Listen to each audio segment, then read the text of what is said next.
Hello there guys, it's CoolFox here, and today I'm bringing an unboxing and review of the Blitzwolf BW FYE8 fully wireless earbuds. So before we start off with the unboxing, I would like to thank Banggood for sending out these earbuds, and if you would like to buy them, there is a link down in the description, and there is also a coupon code to get them even cheaper. So starting off with the unboxing, on the front you have the Blitzwolf logo here on the top and the model name here in the middle. Looking at the sides, you can see that this is all blank.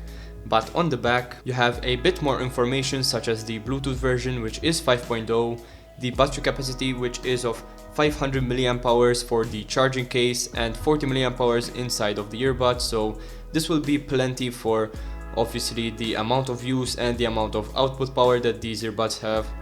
A transmission range of around 10 meters, which I will talk about later on, and a playtime of around 5 hours. So opening up the box, inside you can see the user manual here on the top, another little card which we'll go through later on, and the earbuds and charging case at the bottom. So taking those out, you will be left with a small box here on the side, which inside you'll find a charging cable and also a few extra ear tips. Now looking at the charging cable, you can see that this is a normal USB Type A connection right here, and it goes to a micro USB port here on the back. So this is not USB-C, which is a bit of a letdown, but not that much really, since you need to take into consideration the price, and honestly I do not mind that this charges with a micro USB cable. Looking at this piece of paper here, if you are happy with the product, they entice you to tell them what you think of it and write a product review, but if you are not satisfied with it, they do entice you to send them an email, since you also have 12 months warranty here. Now taking a look at the user manual, you can see that this is clearly quite small, but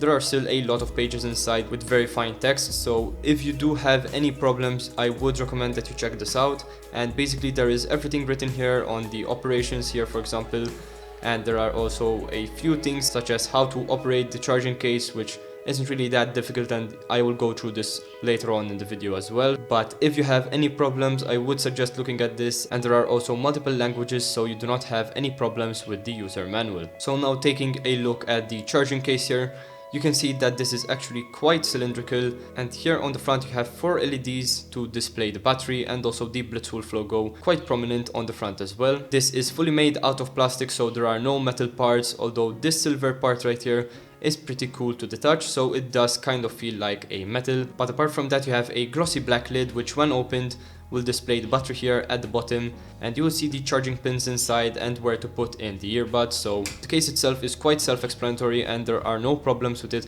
whatsoever. You will find the charging port here on the back, which is micro USB, as I said before. And now taking a look at the earbuds themselves, you can see that these are actually quite chunky. So if this is not your style, I do understand it. Obviously these are going to be quite big inside of your ears, and they are quite a bit bigger than the AirPods as well, which I will do a comparison later on. But basically these fit in just like any other regular earbud, so you won't have any problems here. So now going quickly through the earbuds themselves, you do have a touch sensitive part here on the back, and let's say that the charging case, for example, ran out of battery, or you took out the earbuds and they did not connect to each other automatically, you can turn them on by just holding down the back touch sensitive area like this, and it will turn on, indicated by the LED right here. And once it turns on, it will go into pairing mode if it is not paired with the other earbud. So obviously right here you can just connect the single earbud as well to your phone and connect the other one to another phone, for example, but in this case I want them connected both to each other, so I will turn on the other earbud by holding down the touch sensitive area again. And as you can see right now, it is paired up to the other earbud immediately.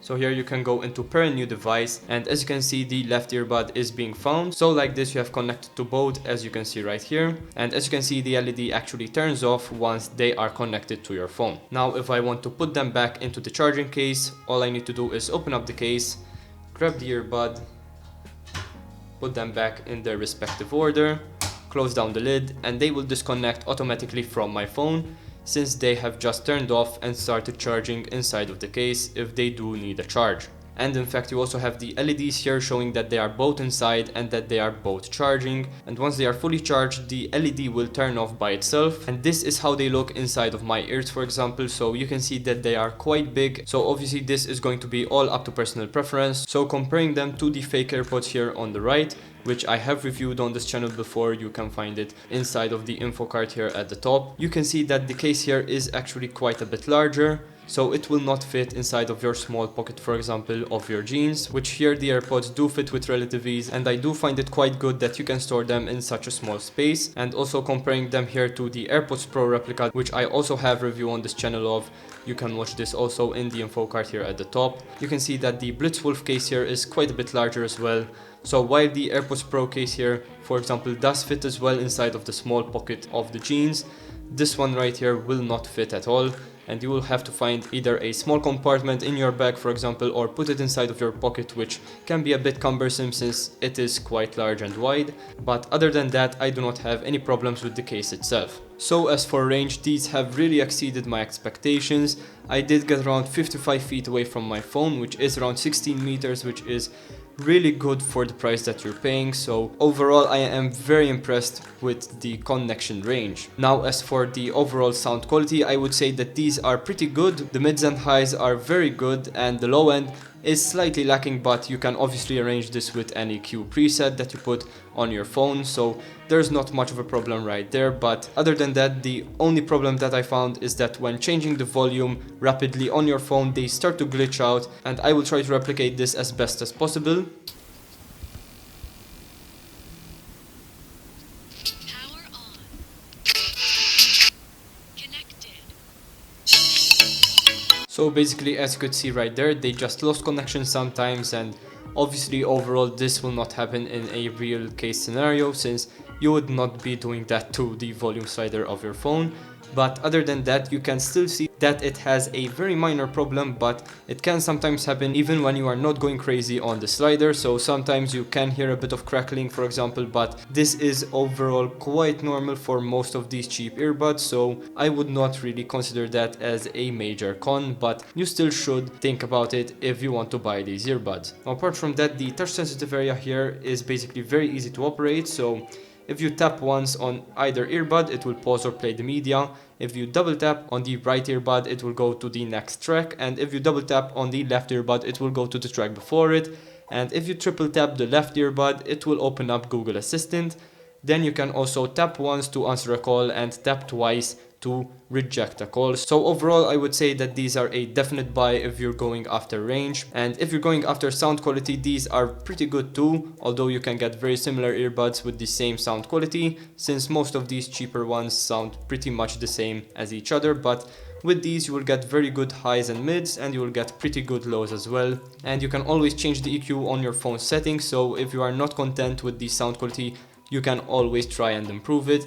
And apart from that, the only major downside I would see is the very big charging case, which again, if it is not a big problem for you, then basically you can disregard this. But to me, it is a slight inconvenience since I am very used to these AirPods right here. So again, this is all basically up to personal preference. And then the earbuds themselves are also quite big, so this is another minor con which you need to consider before buying. So I hope you enjoyed this video, guys. If you did, please leave a like and subscribe for more content.